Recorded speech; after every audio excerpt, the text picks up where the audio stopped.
emails that you're swamped with. Everybody downtown that has an event or an activity or menus or anything like that, we'll just send them out. So we used to have our newsletter, and it had all the shopping and the monthly spots and all this kind of stuff. Members of board, like I said, we work on the 4-point approach: steering and promotions, economic development. Here's some of the steering. You may see some familiar faces in the back. And am I right in your guys' way? Okay. This is our steering committee. Some of these have been on there for 7 years, so we are looking for some new people, new ideas. Promotions committee, again, promotion of the stuff for the kids to do, stuff for the arts, stuff for the vendors and the entertainment. These are the people that actually set up the day of and take over and put up the banners and clean up the place and then tear everything down. Volunteer bank, this is nice until I found United Way. We have our own volunteer bank, which is not a lot, and these are people that don't usually work on them, but if I need help at the last minute, then they'll come through for us. Again, economic restructuring. And this is the new slide, A-Quilt, Anderson Quality Life Team. And then I just listed some of the many people that are coming. We've had about 2 or 3 meetings. That's how new this is. But it's just people or groups that are already interested in the betterment of Anderson.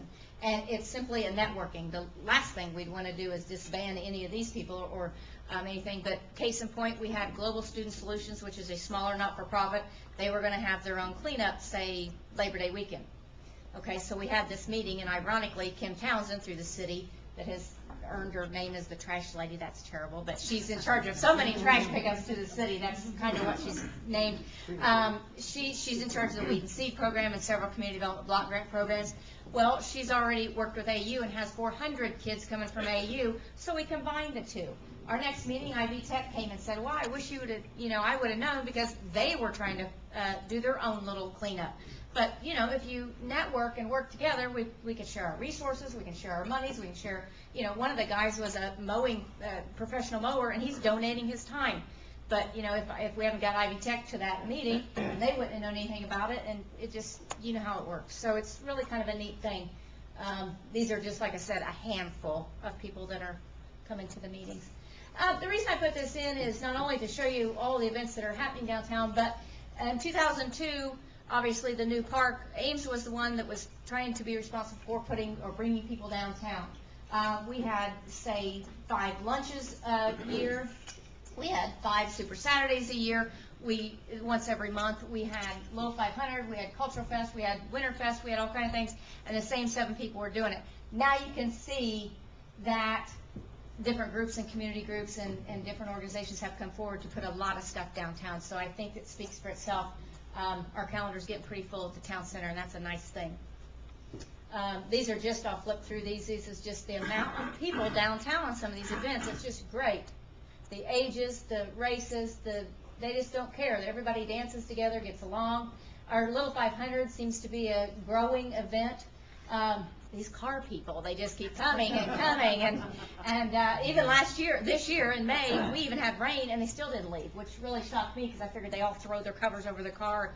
No, they just gathered under our tent and then went out and dried their cars off. So it's just a neat thing. Different entertainment, different monster trucks, and you can see the guy on the cooler. There's just anything on wheels we welcome.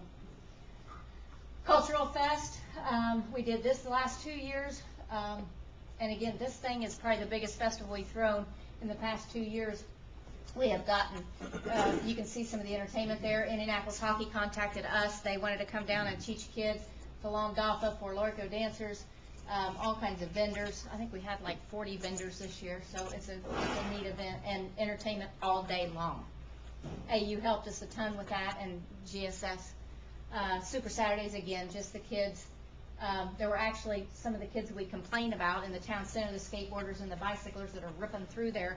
This kid on the pottery wheel, you'll see the background is a bicycle. All those kids just sat there and watched and watched and watched, and I think everybody else was scared to death because they were ready to tell them to go away, but they didn't do a thing. They were just so it really brings a neat atmosphere to downtown. You can just see how many people and different things are involved.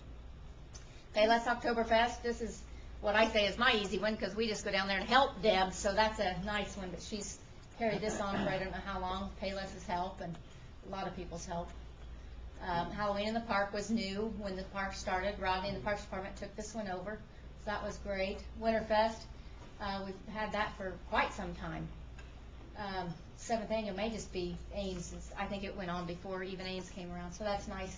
All the businesses have their own thing in the winter. We've also talked about potential future events, just as everybody has. And then these are our basic these are our basically sponsorships and fundraisers. We sell the Terry Lynn nuts and candy. We're getting ready to do that. We do our T-shirts and a sponsorship drive.